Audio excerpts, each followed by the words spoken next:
Welcome back to This Week. Time now to get the views of our media and political experts. Nashville State Representative Brenda Gilmore, News 2's political reporters Chris Bungard, and News 2's contributing political analyst Steve Gill. Quite a week up there, guys. First off, Chris, you were up there. Representative Gilmore, you were up there. We were out monitoring the situation. What was it like in the chamber when it became clear what was going on up there? Well, just another boring day. One week up the General Assembly in Tennessee. I have a question right away for Representative Gilmore is, how did this stay a secret among the 49 Democrats? Since Thanksgiving, we're being told. Well, I think what happened was absolutely what Tennesseans needed, that we needed some more moderate leadership at a time when we're almost $1 billion deficit in Tennessee. We need someone that can bring the Democrats together and the Republicans together so that we won't be bickering about guns and abortions and things like that, and we can focus on what is good for Tennesseans. I'm very pleased with the way things turned out. I think given some time that Speaker Williams will do an absolutely outstanding job.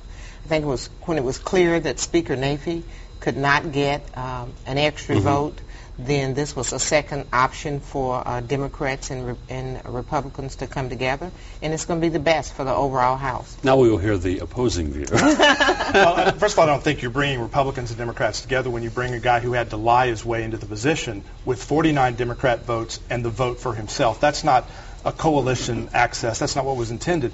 And frankly, I think Representative Gilmore needs to understand that at least, and again, what Kent Williams says is by far not anywhere near the truth.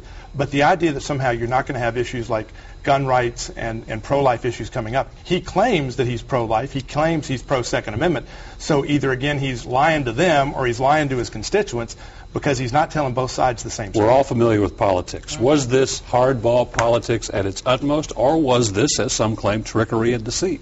I don't feel like it was trickery and deceit. I think it was just a magnificent strategy to bring about, again, modest leadership there in that House. There were words had gone out in the chamber that there were going to be massive layoffs had that Speaker Mumpower been elected.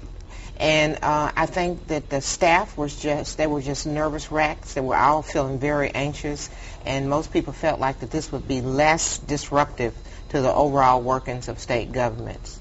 Well, Representative Mumpower was pretty adamant. I mean, he addressed that issue. He said it wasn't going to happen, but you never know these things. And he also was, it took a little bit of time, a couple hours, but he was very measured, statesmanlike once he did address the situation, because he had family members there. Everybody everybody in the state except for a few Democrats thought he was going to be the next speaker. And Representative Nafee told me that he was still working to try and change a vote until 5 o'clock on Monday, and he decided instead of getting the whole loaf, he'd go for half a loaf plus one.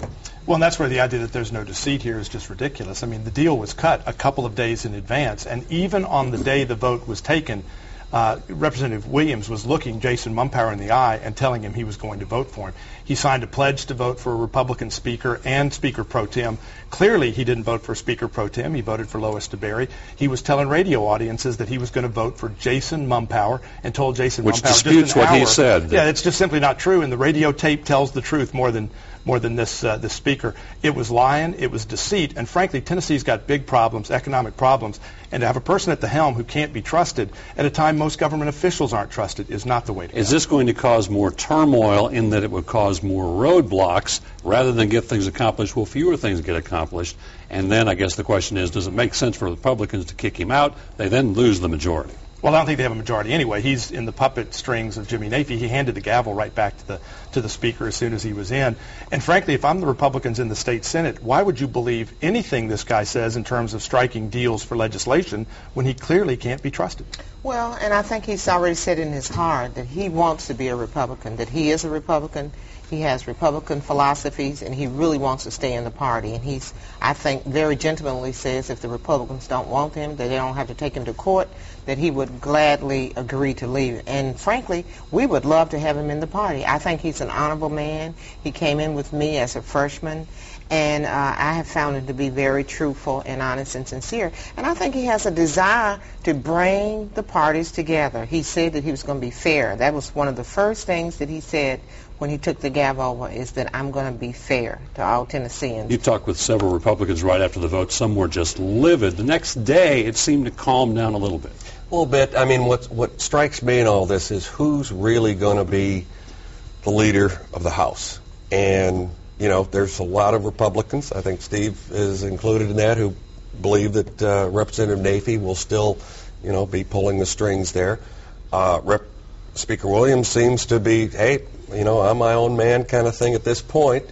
And Representative Leader Mumpower is certainly, and Representative Glenn Cassett are certainly going to play major roles, if not the major role.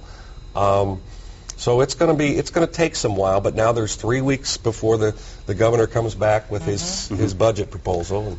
And it's not just the committee chairman. You've got to look at the makeup of those committees. If he appoints a couple of committee chairmen, but stacks them with Democrat majorities, and then he and Speaker Pro Tem Lois DeBerry can come in and vote in any committee, it doesn't matter who's chairing the committee. They're still going to control the vote in every one of those committees. So again, it's not just the committee chairman he appoints. It's also who fills those committees. We have seen him side with the Republicans in the election for the constitutional officers. I guess in some ways that shows what he said he would do in regards to siding with the party. And numerically, it's just impossible to stack those committees. The differences between our numbers are so fragile that it would be almost impossible. Now, some of the key committees like judicial and maybe finance, that may occur. But he's already given us his word, and I believe that he's going to assign those committee chairmen equally between Republicans and Democrats. We'll see if those black hole committees where committee legislation goes to die will be that fair Republican-leaning or Democrat-leading legislation. I think that's where we have to look at to see whether, again, this guy's a man of his word or whether he's lying again. 30 seconds. What do both parties hope comes out of this